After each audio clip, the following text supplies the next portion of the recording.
Hi, and welcome back to another installment of Stories Behind the Dooney. Yes, you heard it correctly. I am going to showcase my my little collection of Doonies that I've acquired over the years.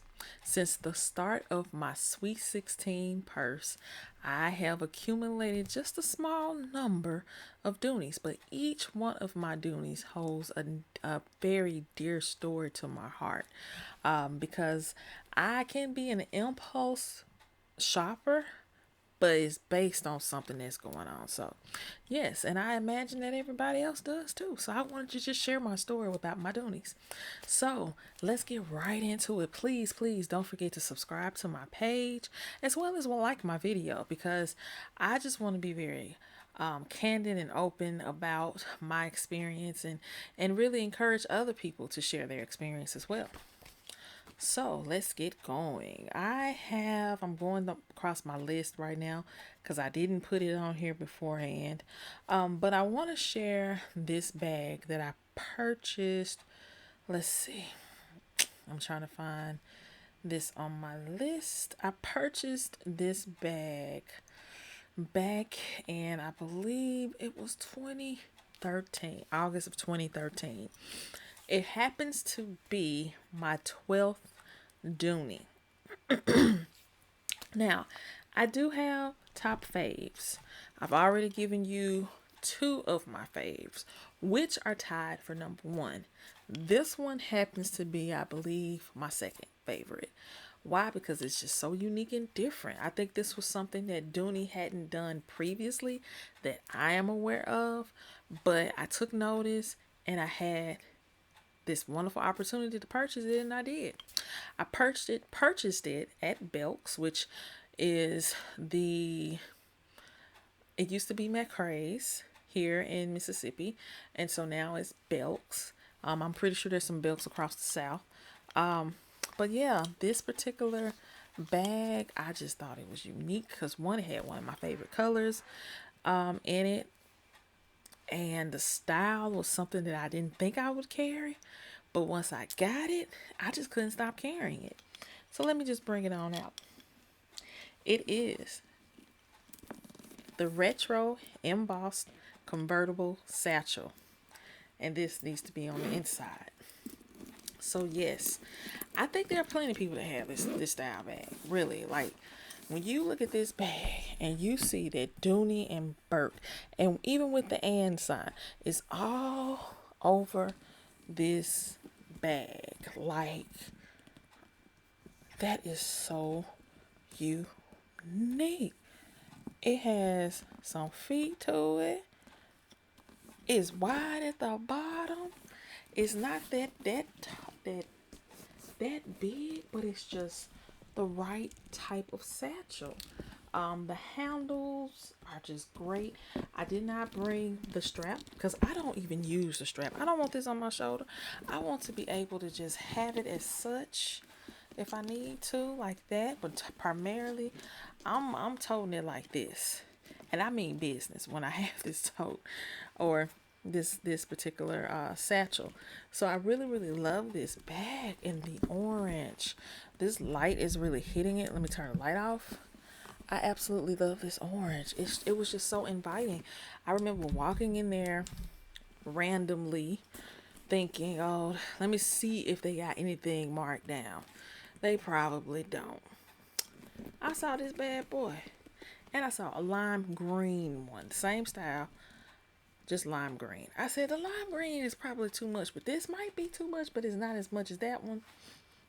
In color, in vibrantness, and it just spoke to me like, Shayna, you have to have this. It's you. It is you. Not knowing that I would never have thought that I would carry such a purse.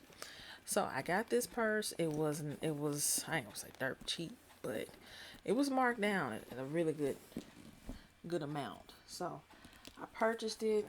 I'm looking at this now, inspecting. Um, it got some cleaning that it needs to have done to it. This thing has been on the floor.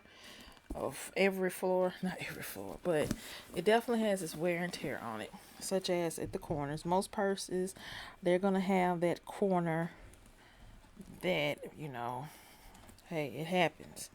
But it's odd to me that it's in the front and I don't see it on the back of the purse. Like it's brand new here and not worn here that much, but it is a little bit worn, so just a tiny bit. The bag, the bottom of the bag is dirty because it has been on floors. It's not good practice to put your bags on the floors, ladies. It's not, but sometimes you just can't help but to put it on the floor. And I've always hated that. I don't carry one of those purse hooks. I used to, but they were so like awkward that I just did not like really keep up with that. I don't put it on bathroom floors. I guarantee you that much. It'll be sitting in my lap. It will not be on the floor. If there's no hook in there on the door, it will be sitting there right there with me. I don't play with that. But when you're going to, and never a restaurant either, because I'm always scared somebody gonna take my bag. I don't care if it's a Dooney or anything. I'm scared of that.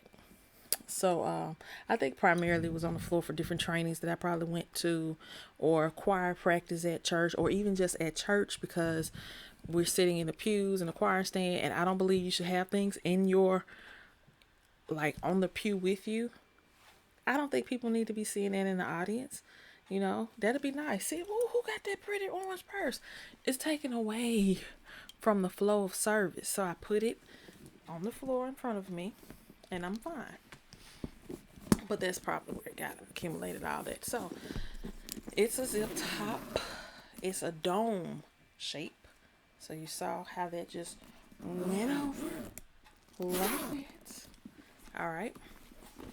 The inside of this bag is dirty because this is a worn purse. Like, it's not like some of my other previous purses that I've shown, but it's not the absolute worst. It really isn't.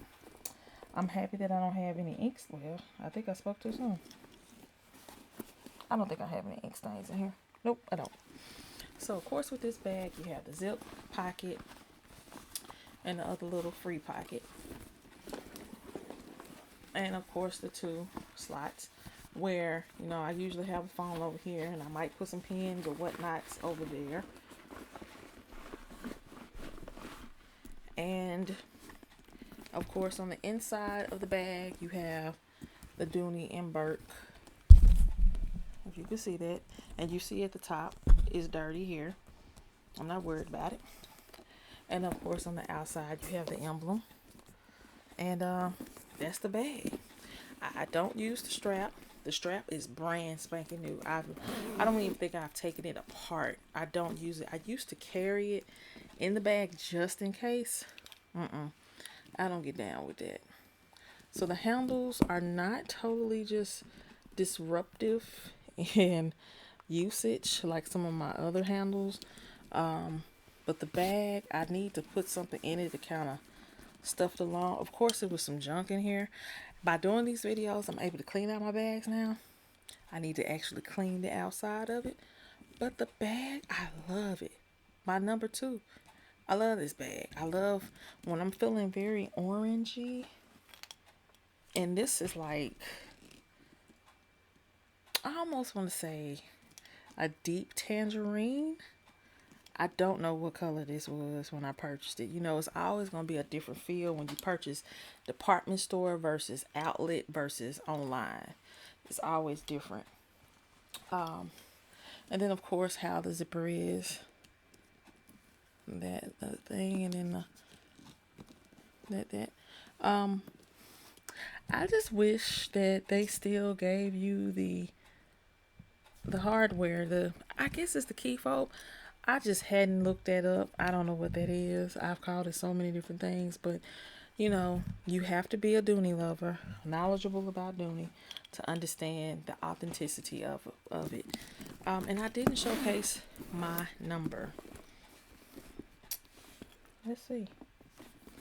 This one was right by the key hook thingy. So it's on the inside here, on the side, right there. with the number. It was light. Like some of the numbers on these purses are dark. This one has a light, very, very, very light number on there. But got it from Belk's, 2013. Love the fact. And now I actually went online and was just looking at these to see what other styles and colors. So I guess this was a thing of the summer or the spring where they came out with these bold colors, neon like colors. They had the pink and the lime. I almost want to say they had a yellow. I can't recall right now. And they definitely had the orange. I think the pink was more of a raspberry color. And the styles were the satchels and the totes. I would have definitely gotten a tote if I had known it. I don't recall seeing it that day when I went and purchased this one, but it would have been fun to have that. But I always go and I'm very random in my purchases most of the time, unless it's something that I've been really looking at for a while. But that I had no idea about until I walked in the store and I saw it and it was on sale and I got it and I was happy. I'm indeed happy with the purchase. So elated because I think I have seen only one person, and I think she had that lime green. I've only seen one person in my neck of the woods with this bag. I have never seen anyone else. There are styles out there, I think, from like going to these other stores, like, I don't know for sure, but I'm gonna just throw one out, like Burlington or maybe TJ Maxx. They may have a certain style that they sell, and then you'll see a lot of people have them, and it's just like, I don't want to be with the masses, I just don't. It's cool, you see that other people who have a taste. I don't know how far into the indulgence that they go with the taste, but I know they got a Dooney. But I'm also being very cautious. Do people still really even make and sell fake Dooneys?